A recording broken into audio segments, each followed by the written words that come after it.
这是一部曾震惊世界的真实洞穴救援事件改编而成的电影。故事发生在2018年6月23日，泰国清莱府的野猪少年足球队在训练结束后决定去睡美人洞穴探险，顺便为一位队友庆祝生日。谁知转瞬间瓢泼大雨倾盆而下，而洞内的孩子们却毫无察觉，仍在前行。另一边，家长们聚在一起，正准备给孩子庆生，可是天色已晚，却不见孩子们归来。这时，一位父亲接到电话，得知孩子们可能去了睡美人洞穴，他们立刻出发到达洞口，却只发现孩子们的自行车。这时管理员告诉他们，由于雨季提前到来，现在洞穴已被洪水淹没，可孩子们似乎仍在洞穴里。很快这个事件被报告给泰国清莱府的府长，他立刻联系海豹突击队前往救援。海豹突击队在准备好一切后，迅速进入洞内进行搜救。在距离洞口800米的3号洞室，他们固定了牵引绳，然后继续向洞内深入。然而府长此时并未意识到事态的严重性，依旧相信海豹突击队一定能将孩子们安全救出。可睡美人洞内的复杂情况远超想象，直到凌晨5点前往搜寻的突击队员不仅无功而返，甚至其中一名队员还受了重伤。原来洞穴中水流湍急，通道弯曲狭窄，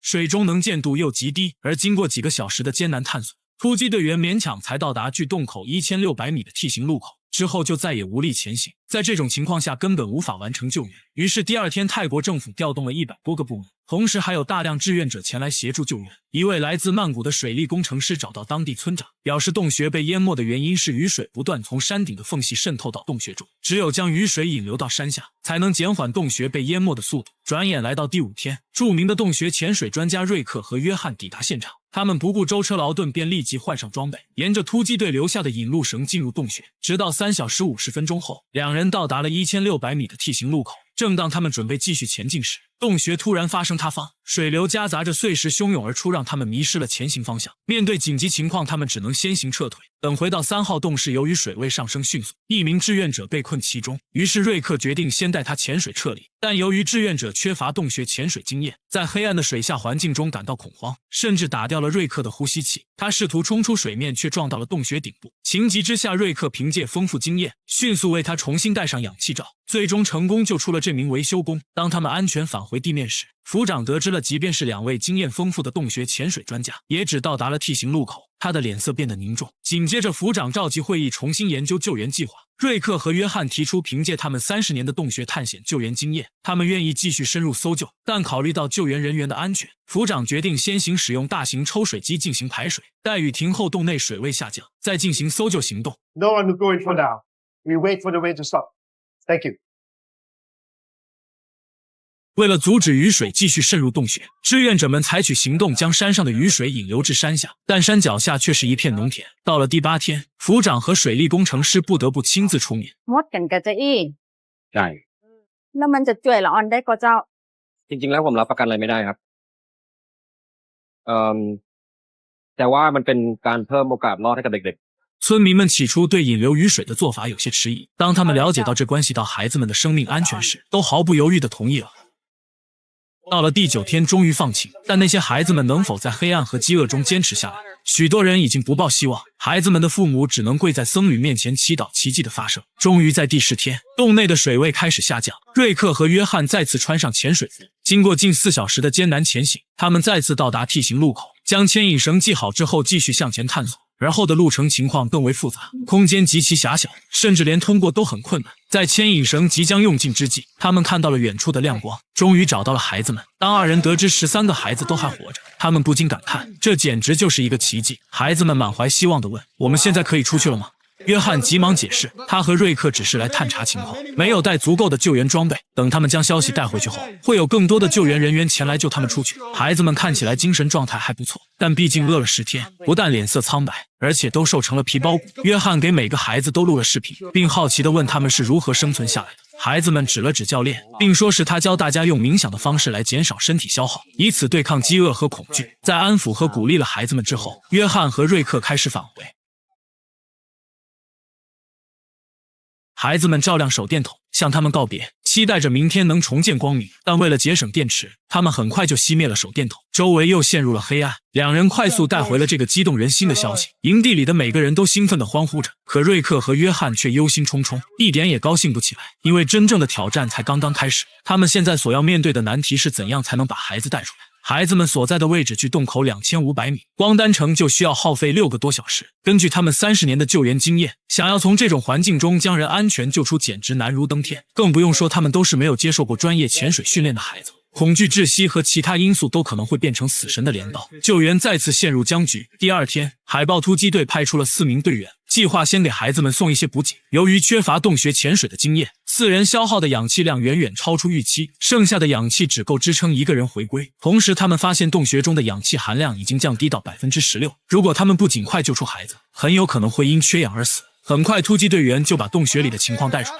由于目前没有更好的对策，他们只能继续往洞穴中运送补给。人世间最大的绝望是有了希望后，却又再次陷入绝望。孩子们虽然都还活着，但只能痛苦地看着他们慢慢走向死亡。无奈之下，约翰想到了一个疯狂的计划。他联系了另一位潜水专家哈里，同时哈里也是一名麻醉师。他提议给孩子们注入麻醉剂，让潜水员像运输包裹一样把孩子们运出去。然而哈里却当场拒绝了这个计划，因为整个潜水过程需要6个多小时，每半小时注射1次麻醉剂，一旦注射过多，可能会导致孩子呼吸停止，注射剂量不足，孩子又可能会突然在水中醒来，到时候因恐惧挣扎将会造成更大的事故。时间来到了第15天，一名海豹突击队员在运输物资时不慎被牵引绳缠住氧气瓶，当他脱下氧气瓶去解开牵引绳时，气嘴被岩石卡住，造成氧气大量泄漏。最终，这名海豹突击队员因缺氧牺牲在了黑暗的洞穴中。这一悲剧对整个救援团队造成了巨大的打击，副长甚至开始考虑最坏的情况。在这样的压力下，哈里最终决定支持约翰的救援计划，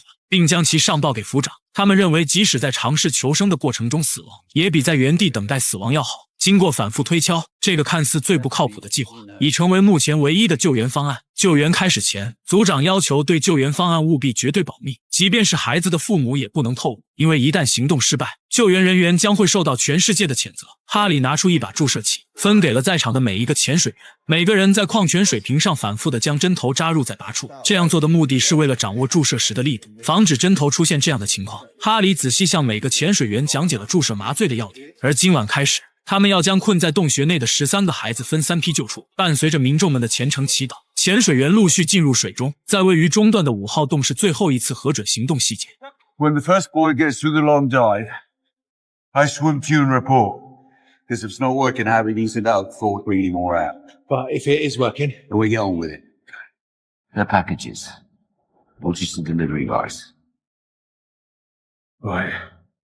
在孩子们的期盼中，他们陆续到达了9号洞时，听到是来接他们出去的，每一个孩子都开始欢呼雀跃。可没想到救援行动还没开始，就突发了意外情况。教练挑选了4个体重较轻的孩子，并且让身材矮小的小柴第一个出去。可氧气面罩并不能完全贴合小柴的面部，无奈只能将它换下。另一个男孩换上潜水服，吃下1颗药片，接下来他被五花大绑，双手双脚也绑上了扎带。不明缘由的男孩就这样忐忑地来到哈里身边，哈里柔声细语地抚慰男孩的情绪，随后将针头刺进了他的大腿。麻醉剂很快起了作用，男孩的意识逐渐模糊。待他完全没有知觉后，将氧气面罩严丝合缝地扣在他的脸上，在确定他的呼吸频率依然正常后，再将他的手脚全部固定，随后顺着牵引绳潜入水中。第一次2公里的水下人体运输就此开始。由于神经太过紧绷，哈里忘记等待观察区的瑞克传来信号，就已经给第2个孩子注射了麻醉剂。 Harry, took him to shore.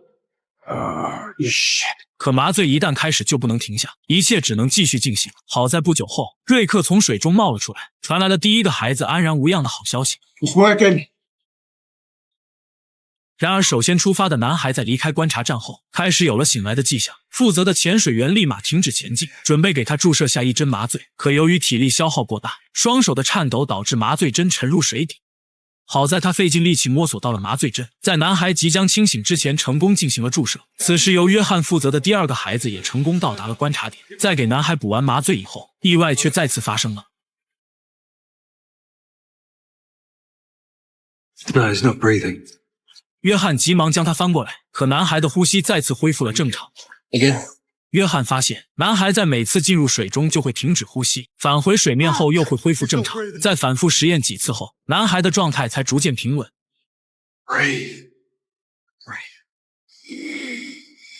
约翰仿佛做了一次垂直过山车，差点就成为了第1个失败的案例。与此同时，第1个孩子历时7个半小时被成功送出洞穴，生命体征一切正常。时隔16天，在救护人员的护送下，他终于再次沐浴在阳光之下。为了稳定家属的情绪，他被秘密送上了救护车，随后又被送上了直升机，在万人瞩目下被送往医院救治。直到深夜，第一批男孩全部成功救出。身担重任的哈里迟迟不敢上岸，直到医生告诉他4个人全都安然无恙，他那颗悬着的心这才彻底放下。他们不仅开创了救援史上的先例，更多的是创造出了一个奇迹。哈里喜忧参半的心情已经无法用言语来表达。看到直升机不停地在头顶往返飞过，这让人们逐渐感受到了希望的曙光。此时山上的洪水引流一刻都没有停歇，由于流水量过于庞大，水管的数量也开始告急。经验丰富的老人只是问了一句 ท่อบ่พอกันครับ 随后他便起身砍下竹子，从其中间一分为二。 นี่ก็ต่อ 在老人的帮助下，引流工程终于完成。可此时天空又传来了一声低吼，乌云也席卷而来，真正的雨季马上就要来临了。晚上救援组终于找到了适合小柴的面罩，可同时而来的还有那要命的雨水。所有人都夜不能寐，他们不敢想象明天的救援有多么艰难。第18天，倾盆的大雨愈演愈烈，此刻的农田已经变成一片汪洋，救援难度上升到了空前的高度。瑞克表示，如果接下来的行动不能保证自己的生命安全，他将退出此次救援。然而来到洞穴内，水位线已经上升到之前的3倍左右，这意味着他们需要下潜的距离更加遥远，同时还要抵御变化无常的强劲水流，危险系数可想而知。众人明白情况的严重性，全部将目光投向了领头的瑞克，是否继续下洞，决定权就在他的手上。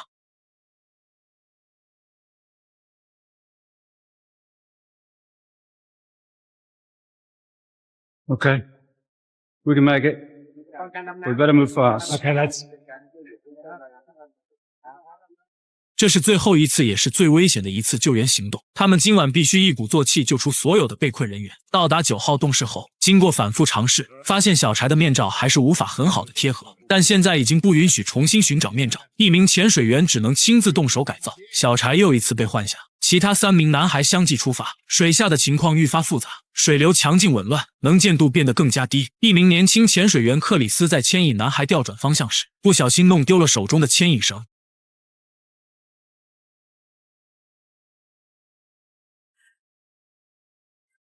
强大的洪流将他冲刷得越来越远，最终迷失了方向。他只能尽力接触洞穴顶，找到合适的着力点，防止他和男孩被洪流冲得更远。好在他摸到了一条电线，顺着电线他来到了4号洞室。幸运的是，男孩的状况一切正常，但麻醉的间隔时间已经被完全打乱。为了保证男孩的生命安全，克里斯只能在原地等待救援。另一边，小柴的面罩终于改装完成，他迫不及待地穿好潜水服，吃下药片，在麻醉注射完成后，他也终于出发了。第2个出发的瑞克在4号洞室发现了驻足的克里斯。他安抚好克里斯的情绪，让他待在原地保护好男孩，等待哈里确认过男孩是否安全后，一切听从哈里的安排。另一边的所有人员相继潜入水中，至此9号洞室的人员全部撤离。不久后，克里斯终于等到了哈里，尽管他的情绪几近崩溃，但他依然守护在男孩身边。经检查，男孩的身体并无大碍，但细心的哈利看出了克里斯的恐惧与愧疚。You want me to maybe take over from here? No. I should do it. It's for you, Ben. Well, I mean, Rick said, I mean, he said to just do what you said, so, well, I reckon you've done the hardest part. Why don't I do the last bit? That way I can say that I was a rescuer too. I really think that that's what's best. Yeah, okay. 他利用语言的艺术化解掉了克里斯内心的愧疚，并且做出了最优的方案。剩下的路程虽然艰辛，但好在最后所有人都有惊无险的成功回来。至此，这场历时18天的极限救援，在包含中国在内的7个国家，接近5000多人的坚持不懈和努力配合下，终于完成了这个不可能完成的任务。13个孩子和1个教练全员安全救出，这样的结果让瑞克等人都开始喜极而泣。这一刻，救援队员们如获新生；这一刻，市长以及政府如释重负；这一刻，家长们死灰复燃。而哈里却在独自悲伤。刚到泰国时，他就接到了父亲病危住院的通知，但他没有离开，一直在积极救援。现在救援结束，他却接到了父亲离世的消息。或许英雄从来都是默默承受着常人人所不能承受的荆棘之路。第19天，救援设施一一拆除，每个志愿者又回归到了自己的国家、自己的家庭，卸下英雄的光环，做回一个默默无闻的普通人。所有的孩子都及时得到了救治，生命指标也全部恢复到正常，只要短暂的休养一段时间，就可以与家人团聚，回归到正常的生活。在这场大自然与时间的较量中，我们见证了生命的脆弱与坚韧，也感受到了团结与勇气的力量。这次洞穴救援不仅仅是创造了奇迹，更是人类不畏牺牲精神的完美诠释。它告诉我们，在绝望中寻找希望，在黑暗中寻找光明，这是人类不屈不挠的本能。这场救援如同一束光，穿透了恐惧与孤独，照亮了我们内心深处的信念。无论面对多么艰巨的挑战，只要我们携手并肩，就没有克服不了的困难。哪怕在最黑暗的时刻，也能找到回家的路。